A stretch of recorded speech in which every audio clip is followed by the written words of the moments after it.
Thank you very much indeed, Joaquin. I think this is very helpful. We have a few minutes left, so I would like to propose that we try to bring some other perspectives into the discussion. So I would like to call upon one colleague that I'm seeing there sitting, Elizabeth Madras. If you want to add some perspective from an African point of view, in the sense of what a programming person, the person hands-on that is dealing with programming and trying to make these linkages happen at the country level, what are your research questions? What would be the priorities? Well, I don't know whether I can talk for the whole continent, Africa as such, but I could look my own experience as a country, as Uganda. I come from Uganda. I couldn't agree more than what has already been outlined as research requirements by the excellent panelists we have here. But we do have challenges, definitely, because all these research needs which have been outlined, I don't think they are really new. Because I'm sure with the other African countries, we already have research institutions. Like if you go to the academia, for Uganda we have food science and technology. And we have also the Food and Agriculture Research Center for the agriculture sector. And then within health, we have the Uganda National Research Organizations, which could have looked at the various research needs in this area. And of course, when you come to government sector, the Office of the Prime Minister has what they called evaluation section, which is supposed to be research. And it measures performance every year at the end of the year. But the challenge here is that none of these would talk to each other and they work together. What we see here is the linkage now we are talking about. And for Uganda, in the process of coming up with our National Plan of Action for Nutrition, when we look at the gap, which is the research, we thought this coordinating body should now bring these partners together. And the fact that we need a multidisciplinary research action is much more meaningful in the way that we set together our agenda. The goal is one, we say the research, what area of research? In this case, we can talk together. Health will say, this is our indicator, we want to find this. Agriculture will say, this is our indicator, right? And then also, within the research institutions, we look together, we agree on the indicators. So what research comes out should then inform policy. It should be mainstream, because we are not talking of academics, because most of those are for publications. Here, we are talking of policy. We've been talking of resource mobilization. We've been talking of integration. All this is done within the government. And somebody has already said, you can't replace government, but you can build government capacity. So we are looking at the multidisciplinary, which should be coordinated by an organization which is neutral. Like now for Uganda, we are looking at National Planning Authority, whereby the research institutions, including all the academia, the research centers come together, we agree on the research topics to be done, and then the impact assessment, which produces the result, the evidence base we talk about, will be then our tool to advocate for whatever we need to happen. Thank you. Thank you very much indeed. Thank you for bringing some reality check also to our research priority agenda.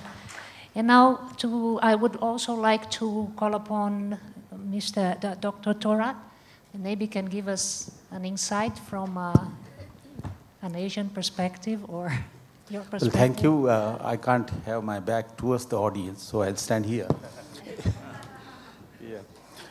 Well, I think I'll make quickly 2 points or 3 points. One is one of the important messages that has come from the session on India as well as other session is that productivity increase in agriculture matters for both poverty and reduction of malnutrition. Productivity will lead to increase in the supply of food grain and non-food grain, and therefore it is essential that the technologies are developed which will increase the productivity. I think one of the challenge, and I'll submit, is that in developing country like India, the research in agriculture technology towards the newer crops like millet and other crops where the demand is growing is absolutely essential. We have to take research, undertake research in areas where productivity will increase, where technologies are not at the moment developed. Another message that comes from the discussion, and I think we would like to have some research priority, is that while this growth, productivity and technologically based growth is important, there is something which Martin Rebellion has earlier called that you require growth plus. First, that you require growth which will be inclusive, which will be pro-poor. And we ought to know what constitutes pro-poor growth, what constitutes growth which will increase the income of the poor, whereby their poverty and malnutrition increased. We do not have a handle altogether. We do know how does growth help the poor, but I think we need to have more research that which growth, which kind of crops will lead to increase in the income of the poor and the reduction in the malnutrition. Second point that came from the Prime Minister also emphasized, and that while growth will increase the output and supply, the poor should have access in a manner that they can access the food. There should be a market reform, a reorganization of the market. Market should be poor friendly, the prices should be down, there should be reasonable, and there should be a reasonable access. So in many of the developing countries, the food markets are imperfect, characterized by monopolistic tendencies, so reform of market situation is necessary. The third point, and I'll stop it here, is that what is growth plus? What is that plus? I think the perspective, Indian perspective on this is that the growth will still eliminate, still exclude some people from having access to income. And therefore, intervention in some form is necessary. India has, of course, taken a major lead to provide an assured employment of 100 days to all the unemployed during a particular season. Then food distribution through public distribution system, health and nutrition schemes. But I think what we need to have some clarity and some research is that what are the alternative ways of providing food security, nutrition food to the poor. There are differences of opinion. We should say that the view is that we should have a cash transfer methods. In India, we have a direct transfer of food grain. But we should see the utility and use of this alternative method in country-specific situation. You cannot have a direct transfer of one model to another country. We should study, a research should be taken that these models, this method work in particular situations. I think that will help quite a lot. And last point I'll mention, I think we need to have a study on prices. The domestic price has become quite volatile with respect to global prices. We have a much less knowledge about that. So research on the linkages between the fluctuation in the global prices with the domestic prices and then with poverty and malnutrition, I think is necessary. Thank you very much. Thank you very much indeed. Another very insightful reality check into the discussion. So you've heard it's very complex agenda of priorities. It's a very large agenda of priorities. There's a need to prioritize within the priorities. I won't try to summarize them here. I'll just ask the speakers for a last 30 minutes comment and reactions to what you've heard from the colleagues. She's really giving me free rein here. Dangerous thing. Now, just a quick comment, picking up on Elizabeth's theme about what it takes to break down the walls and to get people to come together. And she laid out, I think, something that's working for Uganda.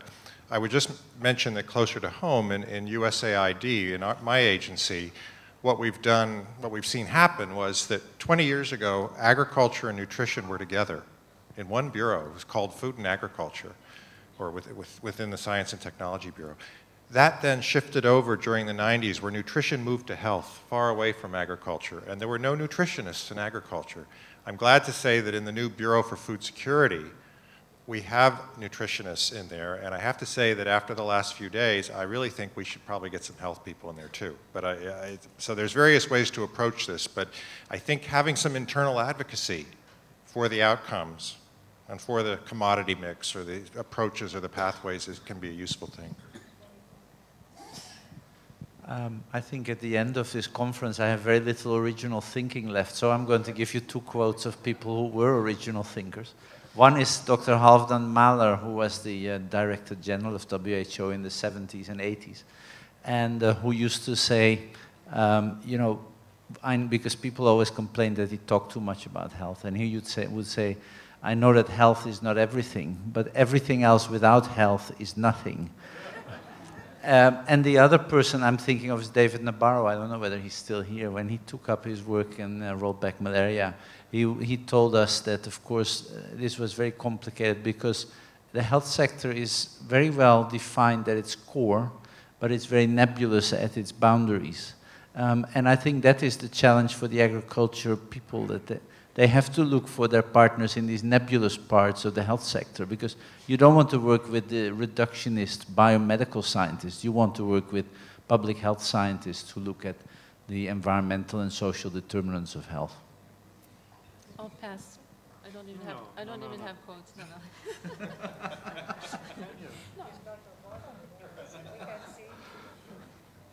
Well, let me make two remarks. One is, let's not forget that behind agriculture, nutrition, and health is the natural resource base and environment. I think the whole ecology on which a well-functioning human system with good nutrition and good health is based includes a lot more than agriculture, and agriculture itself is based on that.